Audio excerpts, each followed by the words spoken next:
Comment es-tu devenue élue à la CAPEB et qu'est-ce que ça t'a apporté ? La commission en fait à Dijon, elle était arrêtée depuis plus de 10 ans.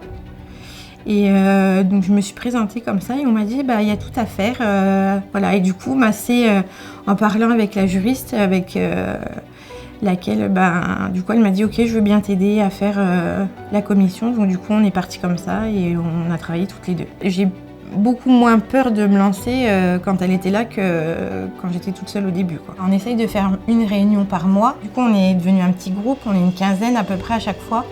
Et en fait, de les entendre dire « je réserve forcément mes jours pour venir à la réunion parce que voilà, ça me fait sortir du bureau et tout ça. » Donc du coup, c'est hyper gratifiant et moi, c'est ce que j'aime, c'est faire des choses différentes tout le temps.